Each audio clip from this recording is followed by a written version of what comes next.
Bonjour bien-aimé,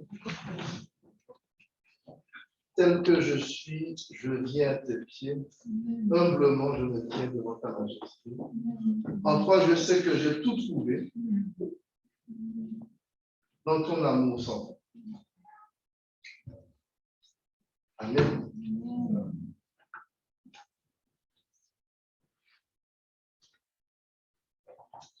Ce que le Seigneur Jésus a fait pour nous est bien plus encore.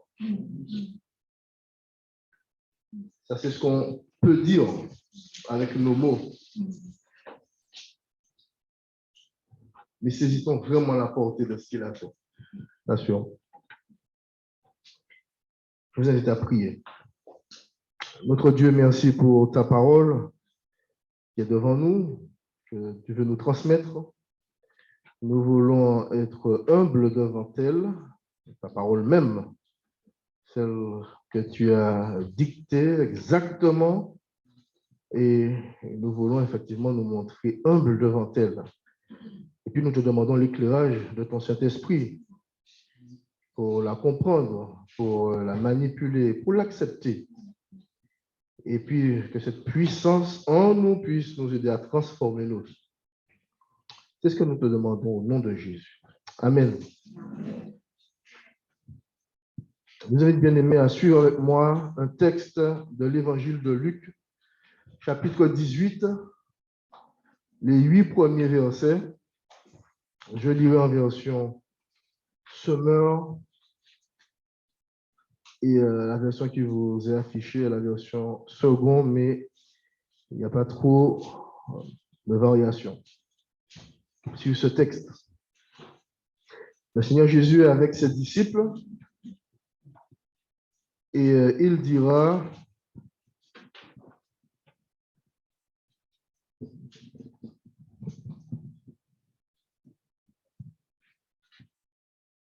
je préfère comme ça.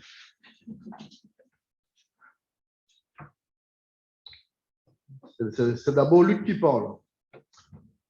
Il dit, pour montrer qu'il est nécessaire de prier constamment, sans jamais se décourager, Jésus raconta à ses disciples la parabole suivante. Et du coup, c'est Jésus qui parle. Il y avait dans une ville un juge qui ne révérait pas Dieu et n'avait d'égard pour personne. Il y avait aussi dans cette même ville une veuve qui venait constamment le trouver pour lui dire « Défends mon droit contre mon adversaire ».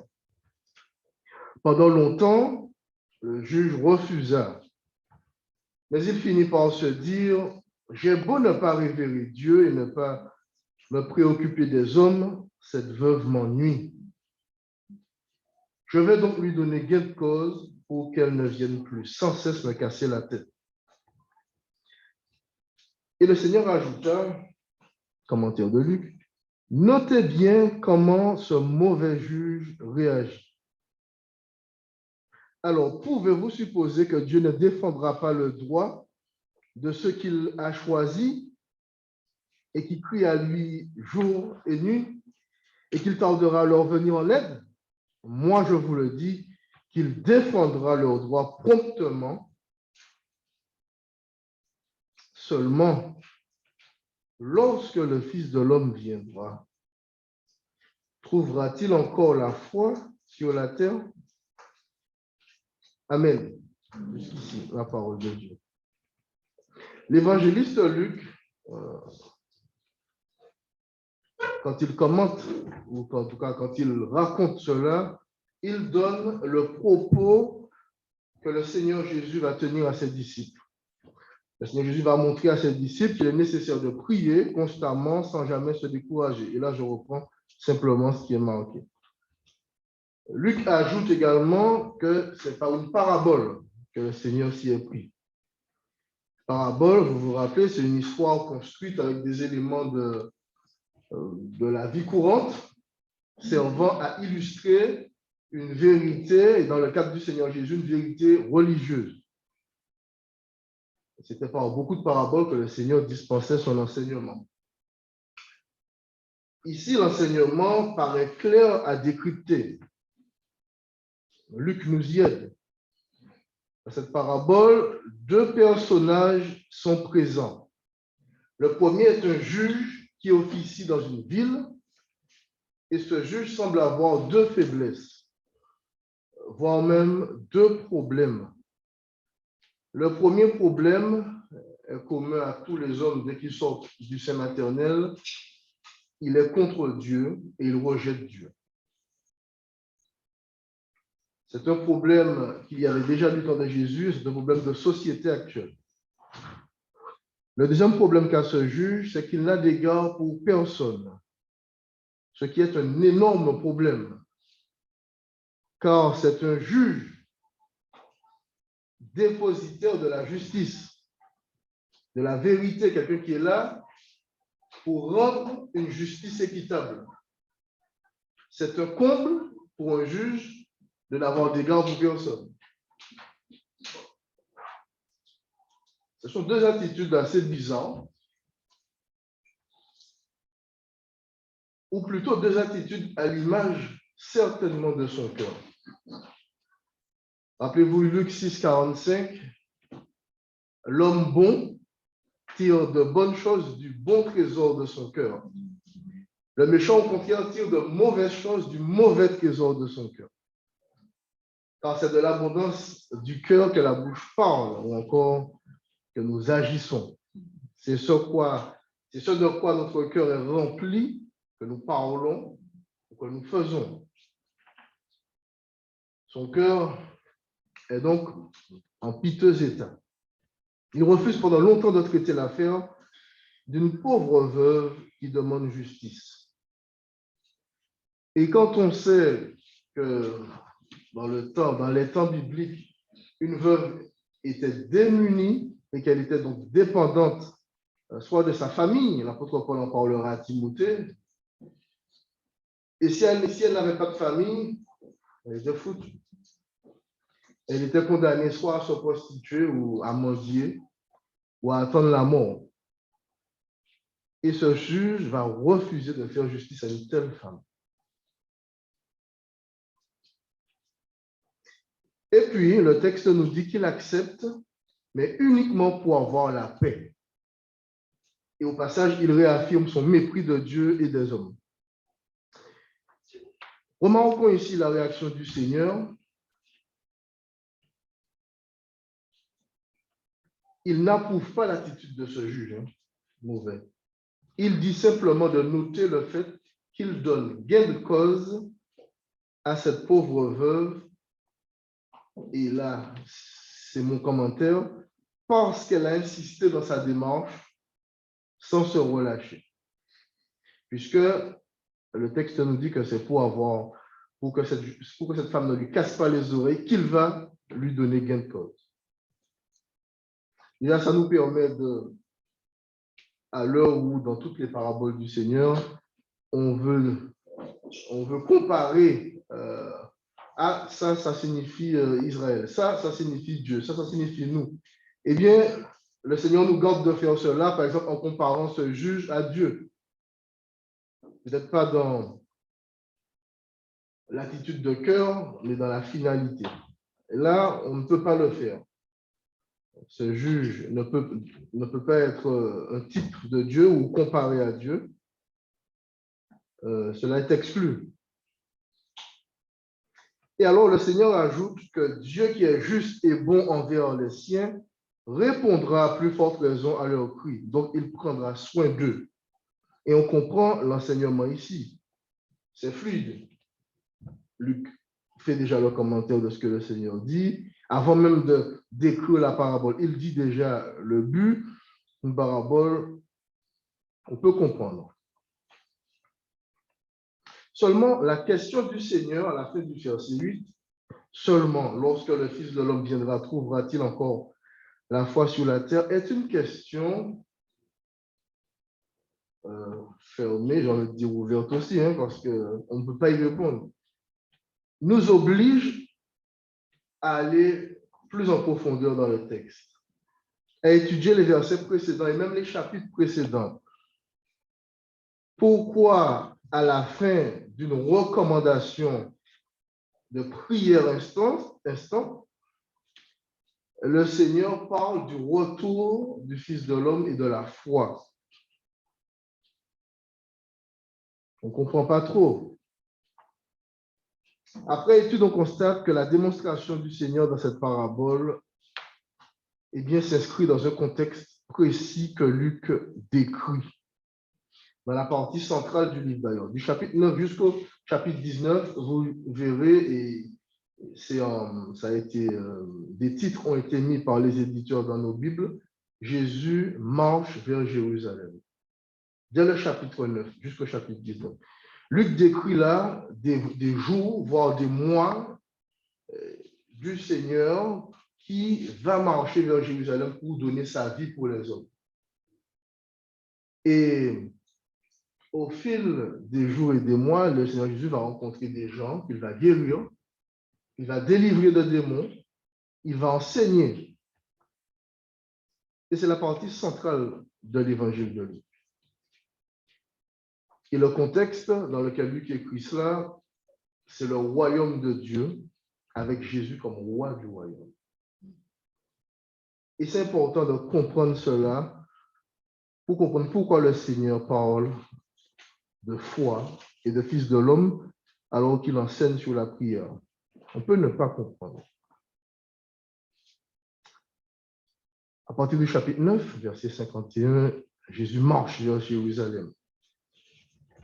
Il guérit, il délivre, et tous ces signes, toutes ces guérisons, toutes ces délivrances, tous ces enseignements sont des signes évidents que le royaume de Dieu est venu au milieu des hommes. C'est ce que le Seigneur dira.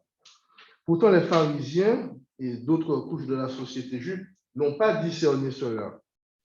Au chapitre 17, les pharisiens, je lis, un jour les pharisiens lui demandèrent quand arriverait le royaume de Dieu. Jésus leur répondit, le royaume de Dieu ne viendra pas de façon visible. On ne dira pas, venez, il est ici ou il est là. Car notez-le bien, le royaume de Dieu est parmi vous. Jésus est donc en train de dire ici que ce que je fais témoigne que le royaume de Dieu est là. Donc, quand Jésus était sur la terre, le royaume de Dieu est descendu vers les hommes. Il souligne ainsi que les signes, les délivrances, c'est que Dieu a visité les hommes. Pour ses disciples, il dit cela et il dit le contraire, à première vue seulement. Toujours dans ce chapitre 17, verset 22, puis il s'adressa à ses disciples, le temps viendra où vous désirerez ardemment être avec le Fils de l'homme. Ne fût-ce que pour un seul jour, mais vous ne le pourrez pas. Alors on vous dira, le Christ est ici ou il est là. N'y allez pas. Ne vous y précipitez pas. Alors l'éclair jaillit d'un point du ciel et l'illumine d'un bout à l'autre. Ainsi en sera-t-il du Fils de l'homme en son jour. Donc ce jour ne serait pas encore là. Mais il faut d'abord qu'il endure beaucoup de souffrances et qu'il soit rejeté par les gens de notre temps. Le jour où le Fils de l'homme reviendra, les choses se passeront comme du temps de Noé. Les gens mangeaient, buvaient, se mariaient et étaient donnés en mariage. Jusqu'au jour où Noé entra dans le bateau. Alors vint le déluge qui les fit tous périr. C'est encore ce qui est arrivé au temps de Lot. Les gens mangeaient, buvaient, achetaient, vendaient, plantaient, bâtissaient. Mais le jour où Lot sortit de Sodome, une pluie de feu et de soufre tomba du ciel et les fit tous périr. Il en sera de même le jour où le Fils de l'homme apparaîtra.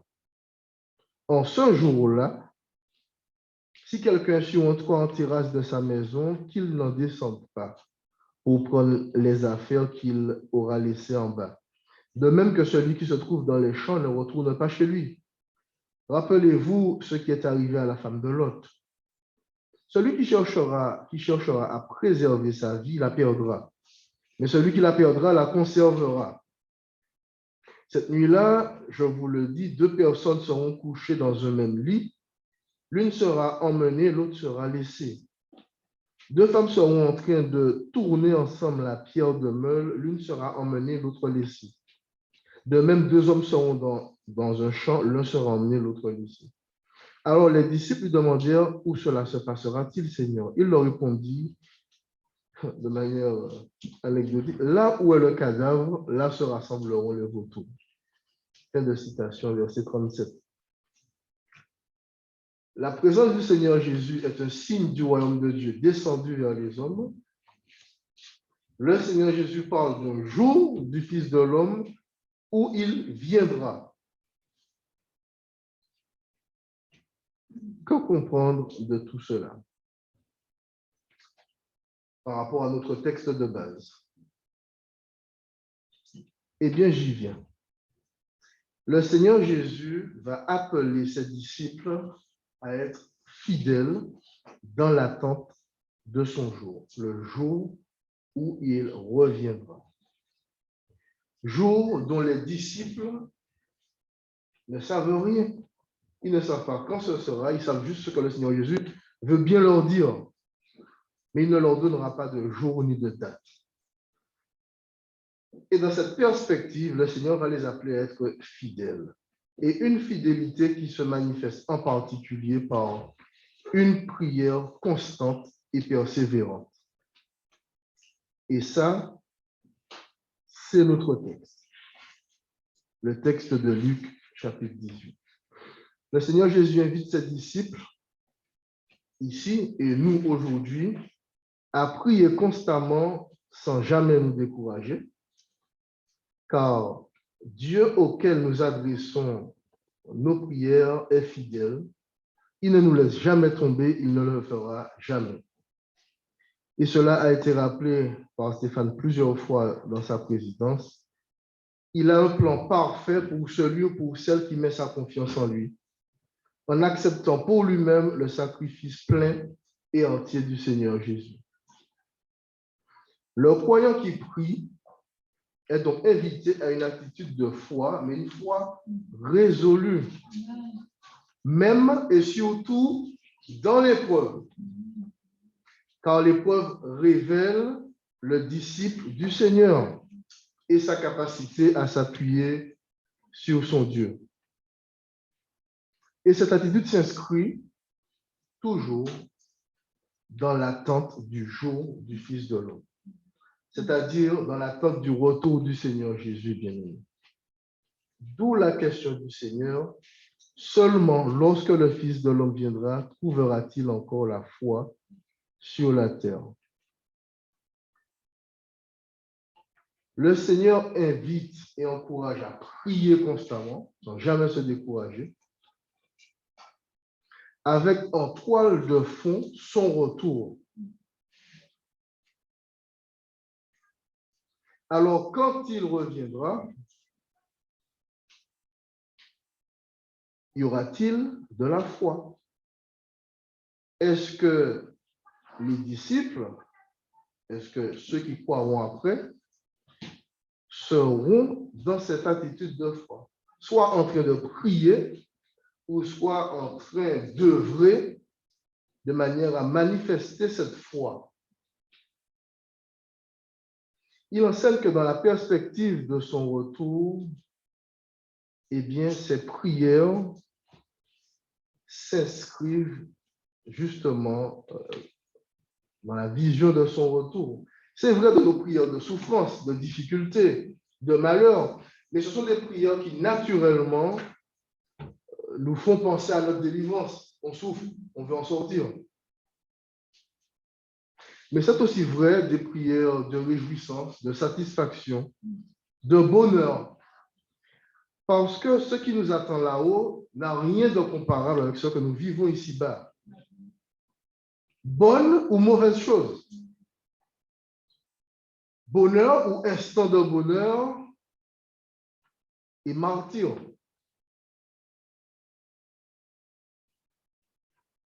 Et je ne suis pas en train de dire qu'il faut vivre une vie austère, triste, sans bien, sans rien, ni qu'il faille rechercher le malheur ou autre. Qui est ce jeune homme qui vous dirait ça ce matin? Non. Je ne dis pas cela, car ce serait contraire à la saine doctrine de l'Écriture, en plus. Mais il est vrai qu'en discutant les uns avec les autres,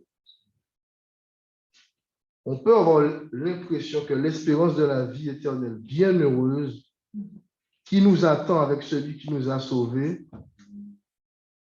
a du mal à être entretenue chez les uns ou chez les autres. Chrétiens. On a l'impression que peut-être la routine, une routine soit de difficulté, soit une routine normale, eh bien, pourrait faire oublier que nous ne sommes que de passage et que nous ne vivons pas éternellement sur la terre. Et que ce n'est pas la fin, la terre. Et après la mort, ce n'est pas Tibet non plus.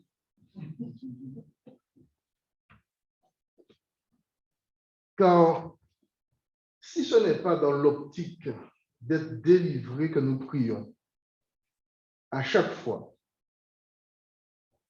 pas de manière sectaire, mais de manière à nourrir notre espérance.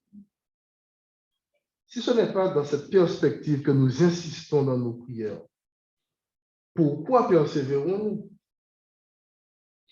Pourquoi insistons-nous? Pensons-nous que cela ira mieux plus tard, quand il y aura un autre président, par exemple, ou un autre patron?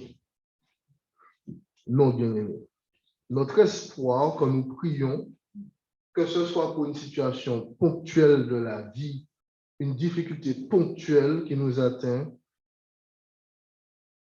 un sujet de reconnaissance, de joie, et peut-être même depuis des années, depuis des décennies, eh bien cet espoir se forge dans la connaissance que nous avons de notre Dieu, même si cette connaissance est imparfaite pour le moment. Mais il nous a révélé dans sa parole tout ce que nous avons besoin pour placer notre confiance en Dieu. Il y a ce témoignage, c'est un jeune frère à l'IDN. Je lui ai dit que je rendrais ce témoignage, je peux le faire. J'ai son autorisation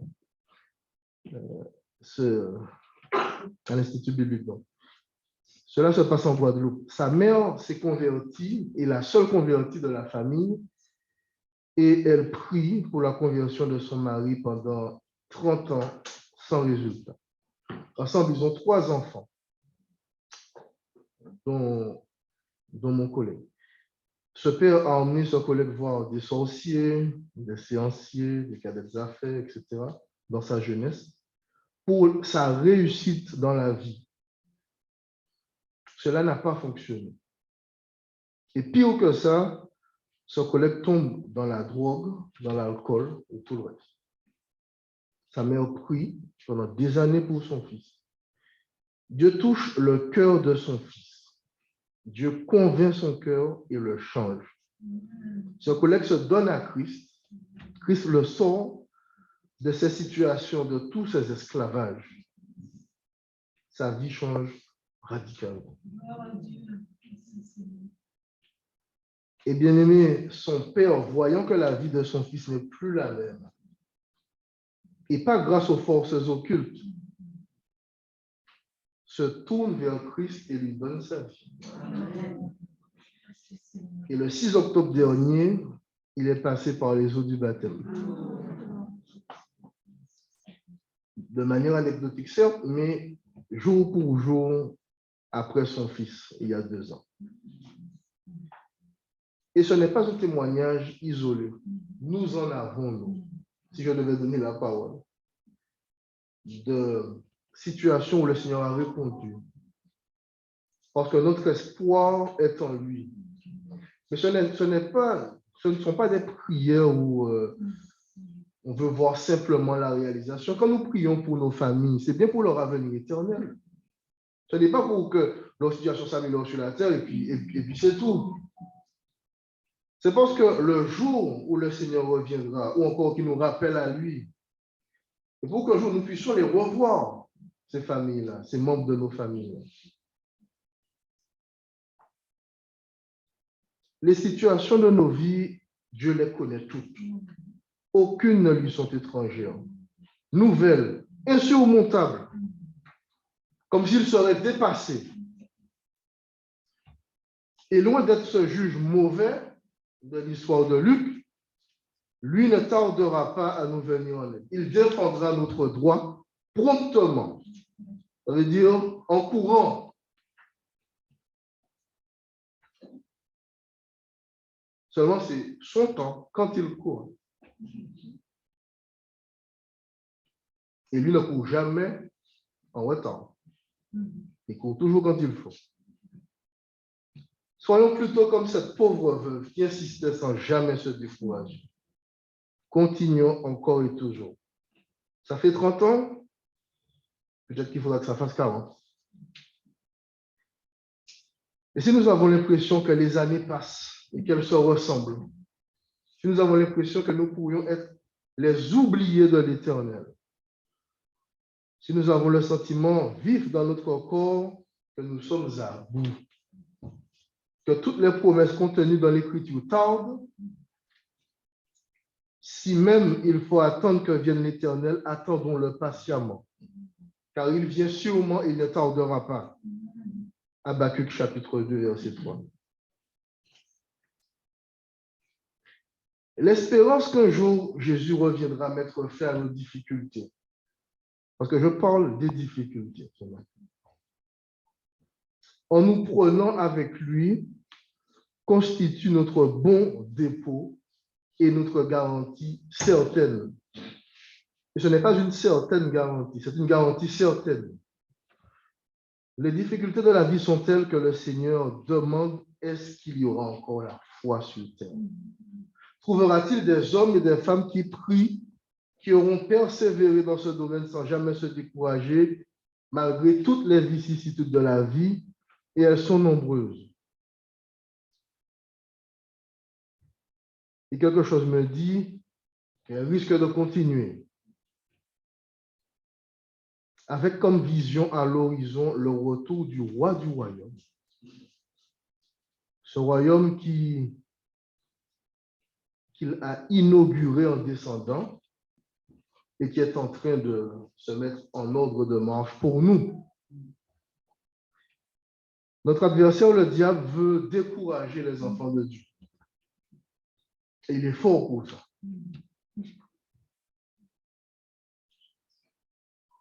Amen. Au nom de Jésus, nous sommes plus forts que cela. À cause du sacrifice, à cause de son sang versé, qui, loin d'être le signe de sa défaite, est au contraire le gage de sa victoire. Et le gage de la victoire de tous ceux qui mettent leur confiance en Jésus. Notre Dieu fidèle nous rappelle qu'il vit en nous par son esprit. Et le fruit de l'esprit, ce n'est pas la peur, la tristesse, la mélancolie.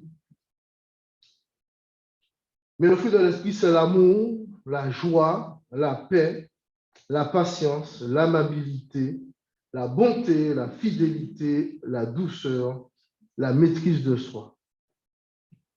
Galates 5:22.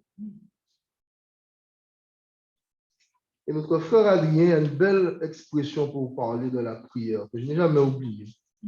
Il dit que la prière est la locomotive dans laquelle se déplace la puissance de Dieu. C'est beau. Et c'est vrai. Bien-aimé, que notre Dieu nous aide, que le Saint-Esprit de Dieu nous aide à persévérer dans notre vie de prière sans jamais nous décourager. Parce que la prière, quelqu'un dit c'est la respiration de l'âme, la prière est ce que nous avons de plus précieux qui fait d'ailleurs partie d'un pacte avec la relation intime avec le Seigneur Jésus, avec la lecture et la méditation de sa parole.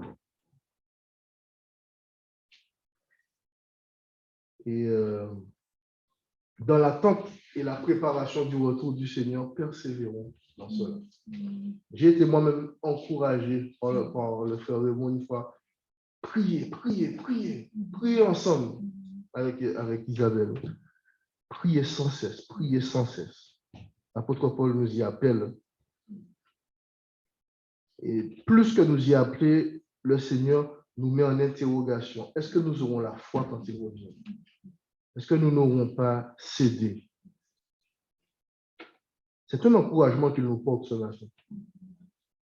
Parce qu'il est bon, parce qu'il veut renouveler, parce qu'il veut relever, parce qu'il veut remettre les idées à l'endroit. Parce que la vie peut avoir comme conséquence aussi de décaler les vérités du Seigneur dans notre esprit. Heureusement pas dans notre cœur. Parce que le Saint-Esprit remet cela à l'endroit. Que Dieu nous aide. Amen.